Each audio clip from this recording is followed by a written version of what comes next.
Here is another one that is leaving me, and I suddenly realized that I have never done a dedicated video for Tarot de Marseille Jean Dodal from Lyon, estimated to be from 1701 by Jean Claude Flornoy, or the late Jean Claude Flornoy, who I was absolutely heartbroken to realize that he had been gone for years by the time I found out about him. So this is a re-rendering of Tarot de Marseille based on two sources.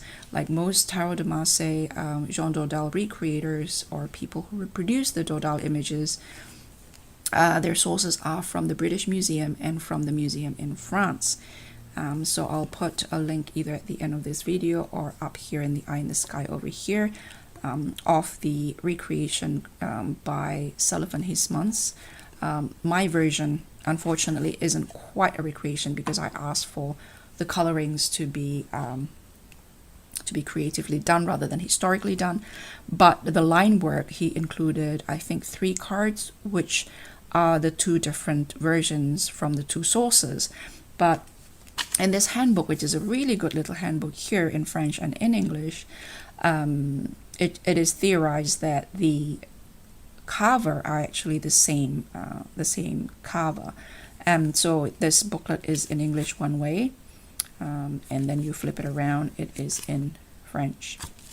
The forward is by Enrique Enriquez, which I am a great fan of. My own approach is very much inspired by his, even though my approach isn't quite like his.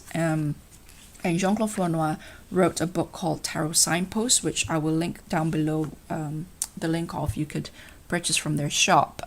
The French page is called tarot.com, and the English website is called tarot-history.com. Either way, if you landed in one or the other, you'll see a link to either the French or the English, so you won't be lost. So if you either go to tarot.com or tarothistory.com, you'll find the other counterpart, the other English, French. If you're in the French, you'll find the English quite easily. You click a link and it'll take you to the other language. As you can see here, this is very crisp. The lines are done in a way where it's reimagined what Tarot de Marseille would look like if it was created today in the 21st century. This is my Tarot de the entry, what do you call it? This is my entry to Tarot de Marseille. This is gateway. This is my gateway to Tarot de Marseille, because as you know, Tarot de Marseille, the reproductions, the facsimiles, the images are very, very robust. It's quite harsh in the eyes, and it's quite a shock to our modern sensibilities. And that is not to say that the 1600s all the way to the 1700s and 1800s and the 1500s, Renaissance, all the way to the Baroque period aren't a period of high art. If you look at their aesthetic, very, very sophisticated paintings, architecture and the likes. But these are card games, these are playing cards, and so they are mass-produced. I suppose wood block carving is considered mass-produced rather than hand-painted card by card, I suppose. And it is also interesting that the handbook pointed out that there's a difference between Cartier and people who engrave the wood blocks, which are the one who created these images. So Cartier are like editors, and the image makers here are like writers. Or perhaps, to draw a more familiar comparison, it is a bit like tarot deck creators and their illustrators. And so here you see the Cartier's name, or the creator's name, or the editor's name, and really not the image maker, not the not the carver. My father was an architect when he was still around. He's been gone for over 20 years. But when the house is built, his name is the one that is next to the house. I mean, not literally, but when people point at a house, it is my father's name that is attached to it, not the carpenters, not the stonemasons. That is not to say that their works aren't valuable, but I suppose the images are created to express the idea of the creator, and therefore the creator is the author of the images, I suppose. That is not to say one thing or another. It is simply an observation and basically telling you what I've read in this book here. So the Cartier here, or the Cartier, is Jean Dodal. The engraver, I think they suspect it is the same engraver as the one who did the païen cards, the images of the païen, which I have shown in a couple, I think, of my Tarot de Marseille tarot history videos. I'll link the videos or the playlist up here in the eye in the sky, or at the end of this video on the cards, on one of those cards. You can click any of those and it will take you to those videos or to those playlists. Otherwise, you can go to my playlist and see historical tarot reproduction, etc. It's one of them. So so it's a father and son. I think it's Jacques Memet and Claude Memet. I don't know how to pronounce the. Anybody who know how to speak French can.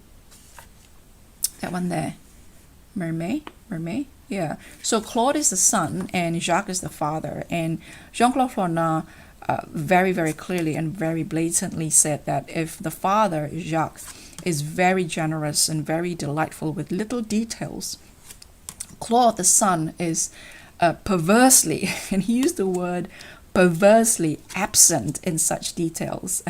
I laughed out loud when I read that. And so there were records of when Jean Dodal was a Cartier in Lyon, and plus combining the dates of these two Memets, Jean, Jacques the father, and Claude the son, when they were working, when the father Jacques passed away, and how old Claude was, etc. Putting together, they can estimate with great certainty that this Jean Dodal tarot is from 1701, so the early 1700s. And also they can estimate with great certainty that the engraver of the Dodal is the same as the engraver of the païen, who then in turn influence the engraver of the convert. And of course, convert is very much an influential deck for us modern Tarot de Marseille enthusiasts, because it become the foundation and the basis, by historical accident, I suppose, of our modern understanding of what Tarot de Marseille is. And Tarot de Marseille, of course, now has become a term that refer to a pattern of these minors or the design of these images, rather than the fact that a pack of cards are actually from Marseille, because a lot of the cards that we call Tarot de Marseille aren't at all from Marseille. Like this one here is from Lyon. And Jean Claude Flornoy also said that really tarot's cards weren't made in Marseille, or weren't carved and printed in Marseille until the 1700s. And by then, he said that a lot of these were really there is no creative cachet in there anymore. It's simply a lot of people copying from each other, which sounds kind of familiar. It's almost as if that market saturated, and by the 1700s, what he called the birth of fantasy tarot, which I'm assuming, which I can only assume, refer to the French occultists putting layers and layers of things on top of tarot images, like the Etea, the Papus, and Oswald Wirth, and Oswald Wirth I think is in Switzerland, not quite in France, but that era when esoteric tarot, when the occult started layering things on top of tarot. And I would like to read a segment here just to give you an idea. And a lot of his ideas are expounded further in a book called Tarot Signposts, and I could highly recommend that you check that out. I'll put a link down below for where you can order. You can order from their website. Tarot.com is the French website. The English website is tarot-history.com. But whichever site you landed on their website, it's very easily, you can find the direction to the other language, to the store or the website which has the other language.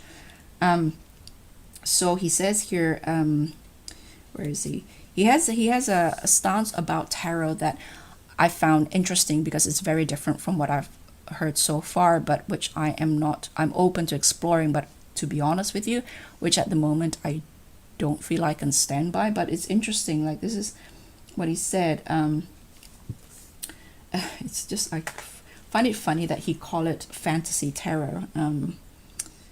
This is written originally in French, so if you found the English to be a bit awkward, that's probably why. And then it continued to say, the current Anglo-Saxon approach to the tarot is based on emotions. This is what I wanted to read out to you, this segment here. The current Anglo-Saxon approach to tarot is based on emotions. For the past century, divinatory readings with the Rider-Waite have structured a vision of the future. This prospect has been endowed with an emotional and romanticized faux occult symbolism. Let me repeat that again. Faux occult symbolism, depriving it of any access to the worlds of mastery and wisdom. English-speaking amateurs deserve better. The Tarot of Jean Dodal renews access to Western esoteric spirituality over 7 centuries old. The tarot is an externalization of the very ancient operative science of the image makers. Their drawings and use of color make the tarot a bridge, an opener of doors between the material, emotional world and that of the soul. As for continental Europeans, they deserve better than to be swindled by Paul Marteau, I think. I don't know. How do you say that? Marteau? Since 1930, he had been pulling the wool over their eyes with his quote-unquote old Tarot of Marseille. Marteau was the head of Grimaud publishers and in possession of an extensive collection of historical tarot. Among them was one set of usable wood blocks from a late 19th century model, which he decided to reprint using fewer colors for economic reasons, rather than go to the considerable expense of having an older deck entirely re-engraved. It must be acknowledged, without Grimaud's quote-unquote old Tarot of Marseille, no vaguely traditional tarot would have remained in circulation at all. But nearly 3 generations of tarot enthusiasts have taken his word as gospel, while his deck is actually a quote-unquote Bible of more authenticity. Today's researchers conclude that his tarot was probably based on an 1880 Besançon model and not the revival of what he claimed to be a true reference deck. Even now, in a time when information is more open and honest, most of these believers keep the faith.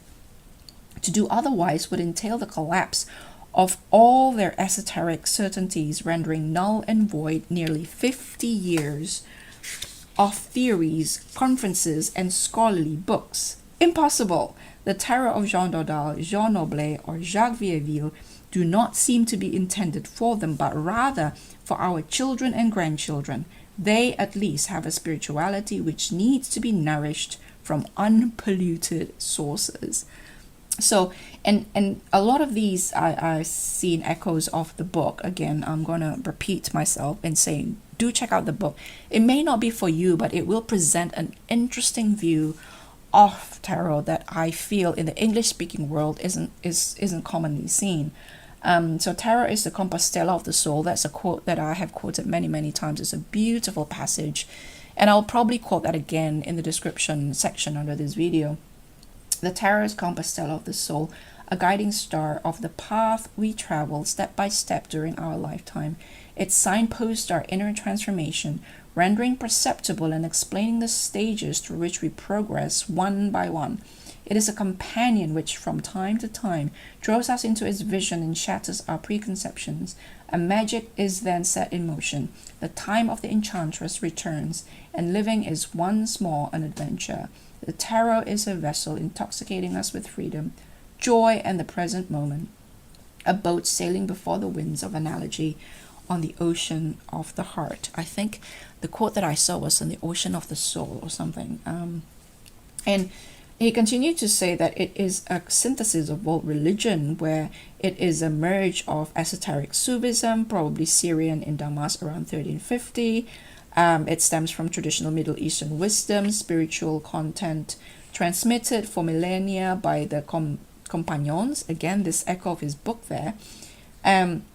Here and there, traces of the wisdom of Rumi and his science of the soul can be seen. And so he believed this sort of old religions of the world, the Christian, the Muslim, the Sufism, Judaism and all sort of traveled around and through this companions, I cannot pronounce that name. It said of Rumi that the renewed teaching of Muhammad, Christ, and Moses by bringing them alive again in his person. In Rumi, that is. And yet with the tarot, we are in full westernized tradition. One of the enchanters, Sherazade and Merlin. It's like a tarot is finally this unification of the East and West synthesis that is realized through a series of simple looking woodcuts. So that's his stance on tarot, which I'm not ready to adopt, but I am ready to simply observe, I suppose. This section here is very much like an echo of his book. Western Source Tarot present old signs of the soul evolution through the 5 stages of its development: childhood, apprenticeship, companionage, mastery, and wisdom. They answer the eternal spiritual question: how can one achieve illumination during one's lifetime and melt into, quote-unquote, the soul of the world while retaining one's individuality? It is a vast spiritual undertaking for which the tarot can provide a map, a shamanic topography whose primary function is to teach us how to enter into vision, be they grandiose and generous or painfully brutal. The problem is that we do not understand this imagery directly because it is not intended for our intellect, but rather for our unconscious. It is that way which must be kept clear for the ego and its obstructions. Otherwise, on looking at these images, we will analyze and organize answers, invent manipulations, try to build a legend around our preconceptions, and attempt to impose boundaries on the possible. Jean Dodal's work has succeeded in crossing the somber expanse of time and history. This edition restores it to youth. May this new life renew your journey. Jean Claude Flornoy.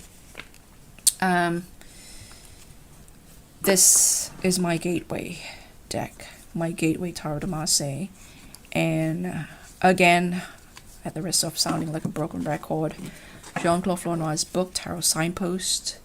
I'll put a link down below. I will try to review that book at some point, and for now, I bid you adieu.